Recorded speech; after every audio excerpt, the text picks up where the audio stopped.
Hi guys, the other day I saw an article about Mo Farah, the athlete, wanting to change his name to Mohammed Farah. Well, not change his name, but use his full name. I guess Mo was short for Mohammed. And a lot of people were talking about, some people thought it would be okay.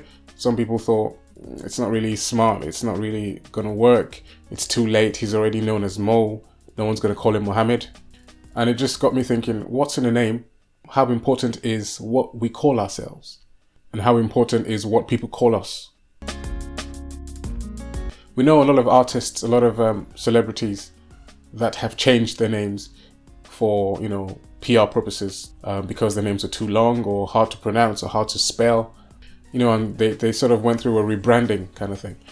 People like Madonna, Jay-Z, 50 Cent, Puff Daddy, Puffy, P. Diddy, Swag. These are all the same person, by the way. Now, the name of a thing is supposed to tell us the purpose of that thing. For example, a printer, it prints. A freezer, it freezes. A lawnmower, it mows a lawn. It's also important who names a thing, a product, or a person. In many cases, it should be, or usually is, the creator of a thing that names a thing because he or she knows that thing best. Therefore, he or she is best placed to name it because they made it. And I guess for that reason, in a lot of cultures, the father is supposed to or expected to name his child because he's the source of the child. It's believed that, he carries the seed and therefore he is the one who gets to name the child. How important is a name? Genesis chapter 17. Now, this chapter is loaded with a lot of stuff, a lot of content. This was a life-changing chapter for Abraham and his family.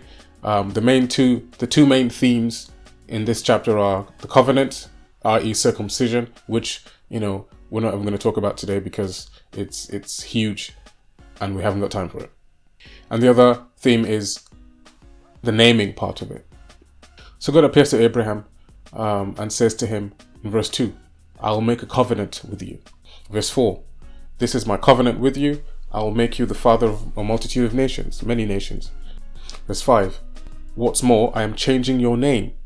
It will no longer be called Abram, which means exalted father. Instead, it will be Abraham, which means father of many. Some people think it means father of many. For you will be the father of many nations. And later on in verse 15, I believe, God changes Sarah's name as well, from Sarai to Sarah. I think her name means princess. And later on, we see that God says, you're going to have a child. Name him this. Name him Isaac, which means he laughs or laughter. I guess because when God told Abraham that he was going to have a child at 100, he laughed because it was funny to him. The point I'm trying to make here is what you're called or what we're called is very important. God changed Abraham's name, right? And doing that, in fact, he changed the whole family's name. And doing that, he sort of activated Abraham's destiny. Because we see that in a couple of chapters, soon after God changes the name and God says to Abraham he has to keep his covenant with him. The promise, he gets the promise. He gets the promise that God had, promised him all these years. And if you think about it, right, a name is sort of a proclamation. It's an affirmation. It's a sentence. It's a statement. When you call somebody something, you're calling them the meaning of their name. And so, like we said before, what we say is very important. Life and death is in the power of the tongue. When we speak, when we say a name, when we say anything, we should speak life and not death. And of course, we know that the Bible talks about Jesus Christ. God has given him a name higher than every other name. His name is the only name by which all men can be saved. So takeaway from this is what? Number 1, be careful what you call yourself. Number 2, be careful what others call you. Number 3, be careful what you answer to. In my culture, my name means a child is worth more than treasures or gold and silver, which is true. Do you know what your name means? Find out. Let me know. Leave a comment. Thanks for watching. God bless.